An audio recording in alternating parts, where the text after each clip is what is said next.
Tuhan Yesus, kami percaya dalam segala situasi apapun, Kau hadir bersama dengan kami, Kau tidak pernah meninggalkan kami. Engkau Tuhan yang selalu menyertai setiap kami. Dan pada kesempatan kali ini kami syukur Tuhan pertemukan kami, sekalipun melalui fasilitas Zoom. Semua karena Tuhan yang begitu baik dan mengasihi kami. Tuhan, kami mau mendengarkan firman-Mu dalam waktu yang singkat, dengan cara yang sederhana, dengan segala sesuatunya bisa tersampaikan dengan di dalam nama Tuhan Yesus. Amin. Puji Tuhan, teman sekalian, saya mau berbagi kesaksian firman Tuhan. Tidak banyak, tapi mudah-mudahan boleh jadi berkat setiap kita. Saya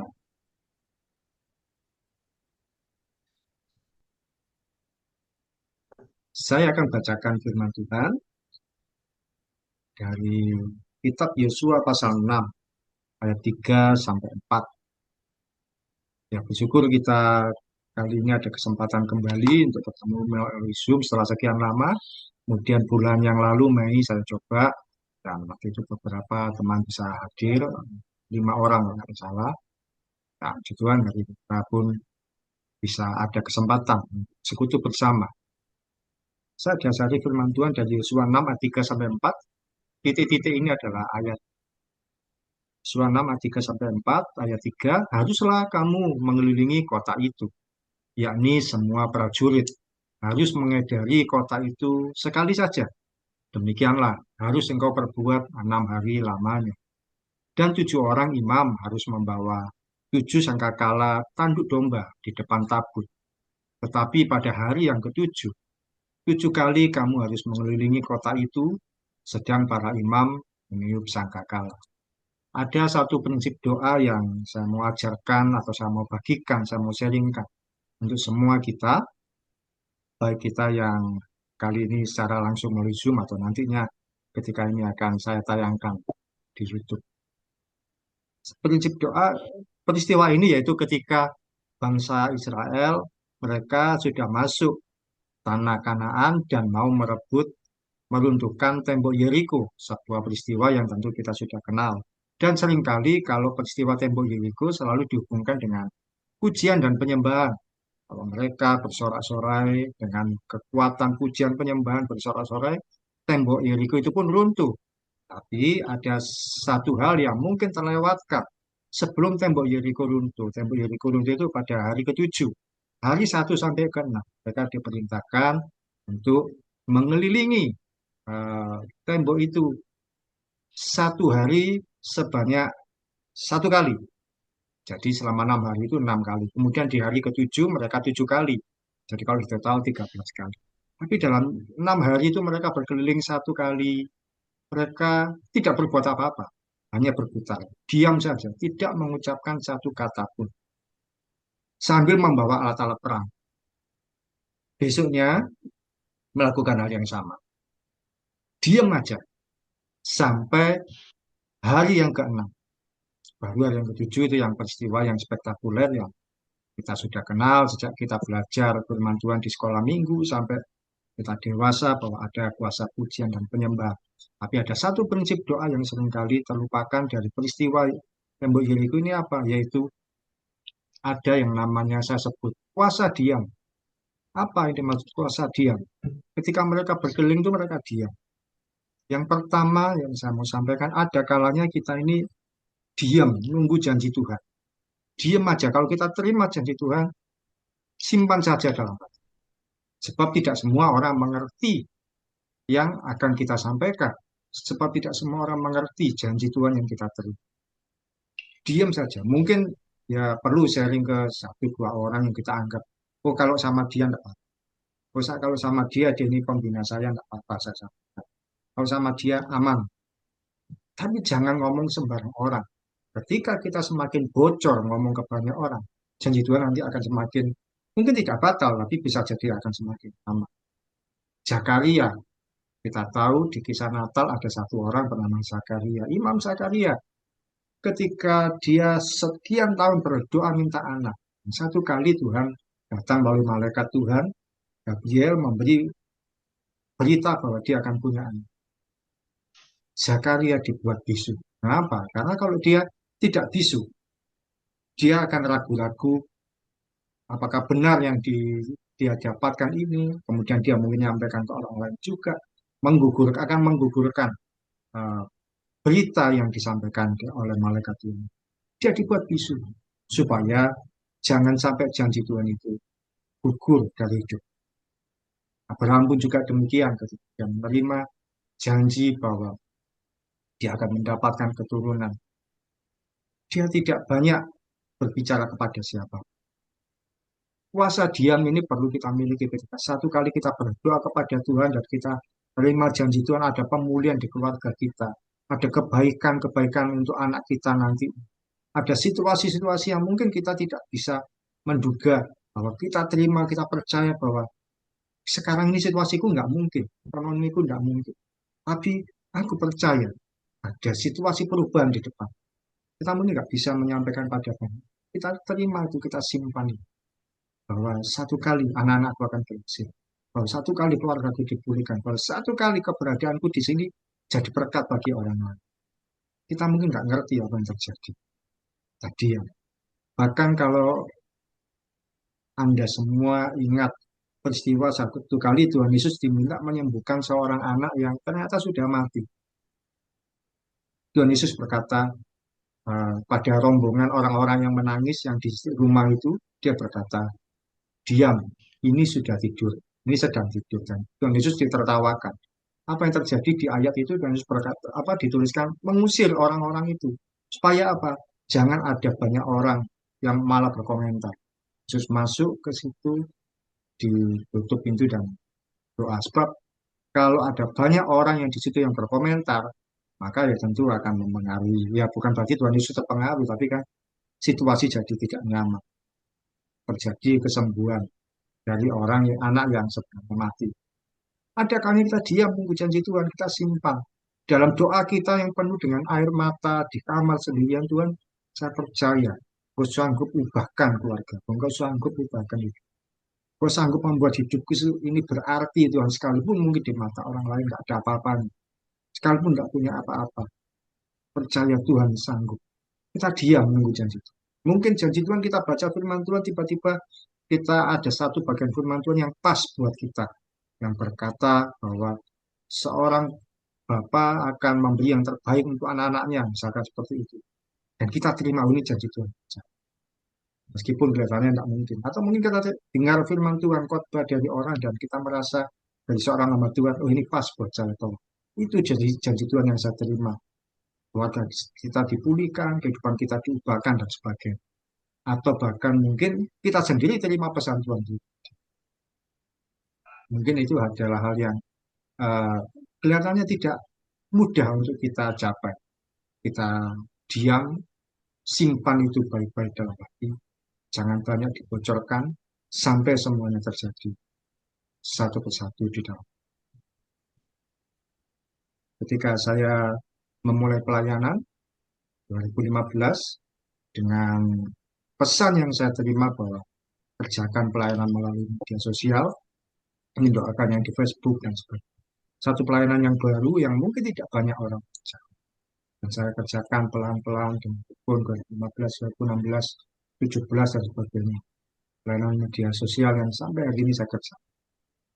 Banyak eh, teman, ada banyak jiwa yang boleh kami tolong, boleh kami jaga. Bahkan yang tidak terduga, ketika 2020 ada yang namanya pandemi, ada COVID dan seterusnya, orang nggak bisa ke gereja dan ke pelayanan kemudian melalui online. Ternyata yang saya kerjakan lebih dulu yang dikerjakan gereja-gereja besar, cuma yang skala fasilitas bisa mengerjakan lebih dulu secara online. Ya ini pertama bahwa ada kalanya kita diam menunggu janji Tuhan, nggak usah banyak bicara sampai Tuhan izinkan satu persatu terpenuhi. Yang kedua, pembelajaran kedua dari bangsa Israel mengelilingi tembok Yeriko, yaitu adalah ketika mereka mengelilingi pakai pakaian perang, membawa perlengkapan perang senjata, mereka berputar di tembok itu. Tentunya orang-orang di sekitar itu yang ada di atas tembok Yeriko, penduduk Yeriko asli, Mereka lihat dari atas ke bawah. Mereka pasti melihat. Nah, pasti ada yang namanya cibiran, sindiran, simisan, oloan. Itu ngapain mereka pakai baju perang? Ngapain berputar-putar? Apa ini mereka karena apa? Mereka cuma berkeliling begitu saja. Tentu jadi perbicaraan di atas. Tembok Yeriko kan tembok yang besar, mungkin eh, lebih tebal atau lebih besar dari tembok Cina karena bisa tinggali jadi penduduknya tinggal di sana. Dan mereka lihat ke bawah, lihat bawah. Ngapain ini orang-orang kok seperti itu? Bisa jadi sindiran, simisan, mungkin dari atas itu diomongi, ngapain kamu begitu dan sebagainya. Tapi eh, tentara Israel, bangsa Israel berkeliling sudah diperintahkan diam saja. Artinya ada omongan kiri kanan dari atas atau dari mana, mereka tidak akan bereaksi. Demikian juga dengan kehidupan kita, ketika kita menghadapi banyak situasi salah paham, disalah mengerti, dalam gesekan-gesekan, meskipun kita pelayanan pun tidak selalu yang di gereja itu pasti baik. Kita pasti mengalami sindiran, gesekan. Diam aja. Tidak banyak bereaksi. Jangan salah bereaksi. Semakin kita salah bereaksi, kita akan mengalami situasi-situasi yang tambah parah. Mungkin ada situasi yang ketika diomongi kita ini gak enak, kita lakukan bagian saja. Kita lakukan bagian kita, diam saja, kerjakan dengan sebaik mungkin, jangan bereaksi sama. Nah, kerjakan sebagaimana yang Tuhan ajarkan, sebagaimana firman Tuhan perintahkan. Satu kali Tuhan akan menunjukkan pembelaannya bagi kita. Ketika kita tidak bereaksi salah, pembelaan Tuhan satu kali ditunjukkan bagi kita. Poin kedua, ketika kita disalah mengerti, ketika kita difitnah, disalah paham, jangan bereaksi sama. Biarkan orang lain yang mengatakan apapun, tapi kita tidak berubah hati kita. Supaya kita tetap berkenan di hadapan Tuhan, tetap benar di hadapan Tuhan. Kalau kita ikut bereaksi salah, kita yang awalnya benar jadi ada pada posisi yang salah. Dan poin ketiga, poin terakhir, poin pertama tadi kalau kita terima janji Tuhan, kelihatannya nggak mungkin, kelihatannya aneh, kelihatannya secara nyata kok bertolak belakang, diam saja, simpan itu supaya tidak bocor. Yang kedua, ketika kita menghadapi situasi disalah mengerti, disalah paham, jangan bereaksi salah. Dan yang ketiga, ada satu prinsip firman Tuhan yang Tuhan Yesus ajarkan, yaitu untuk kita tutup pintu. Tutup pintu ini apa artinya? Di saya tampilkan di tayangan ini ada ayat yang oh tidak geser. Nah, ada ayat di Matius 6 ayat 6. Sebelum Tuhan Yesus mengajar doa Bapa kami, firman Tuhan di Matius 6 ayat 6 berkata, tetapi jika engkau berdoa, masuklah ke dalam kamarmu, tutuplah pintu dan berdoalah kepada Bapamu yang ada di tempat tersembunyi. Maka Bapamu yang melihat yang tersembunyi akan membalasnya kepadamu.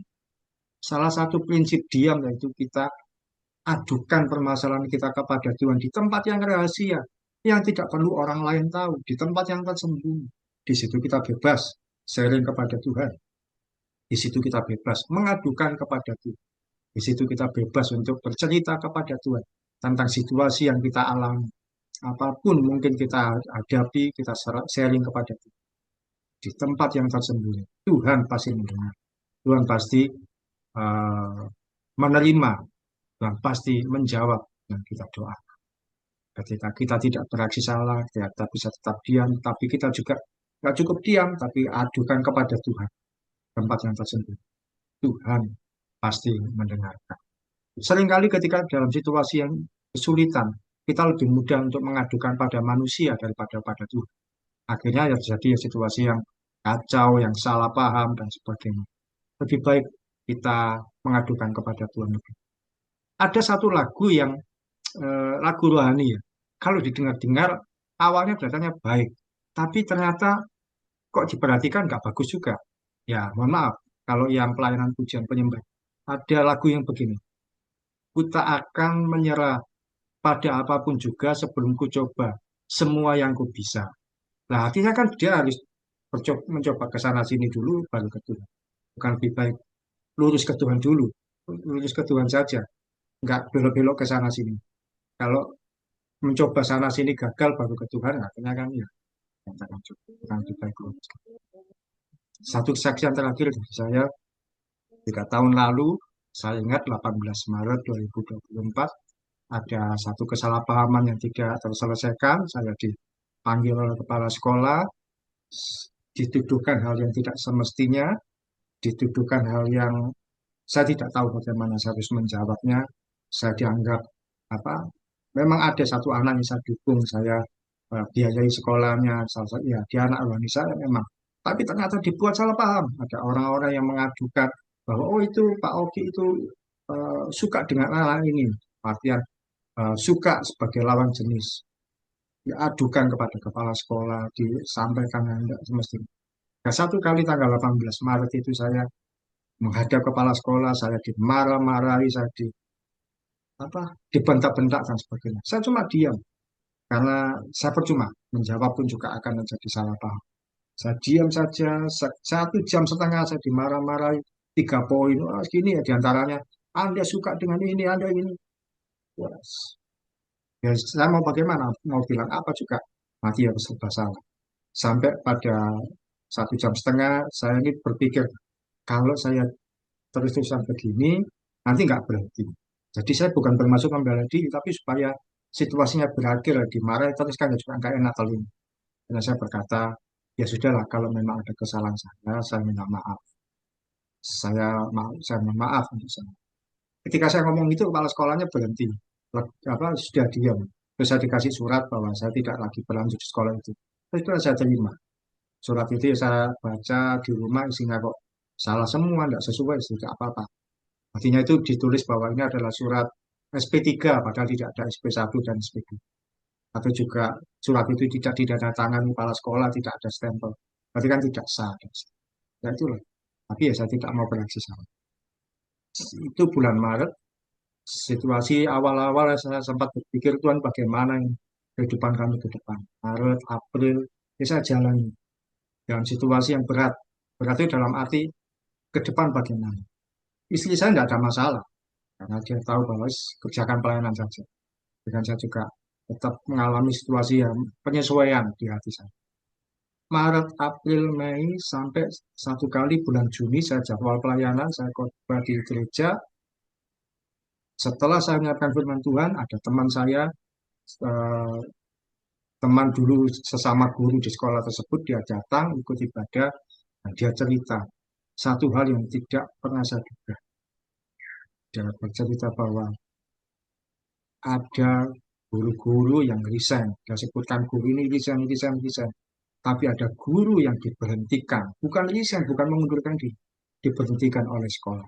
Yaitu guru BK sama guru olahraga. Dan dua guru itulah yang sebenarnya adalah sumber tuduhan-tuduhan kepada kepala sekolah. Saya tahu bahwa kepala sekolah mengucapkan ini, oh ini sumbernya. Tapi saya tidak memutar balik, saya tidak menuduh orang-orang. Tapi saya tahu. Dan ternyata dua guru itu oleh Tuhan digeser, diberhentikan, dibuat tidak lagi mengajar di sekolah itu. Ya memang ada kesalahan sendiri, tidak berkaitan dengan saya. Tapi saya tahu itu adalah pembelaan itu.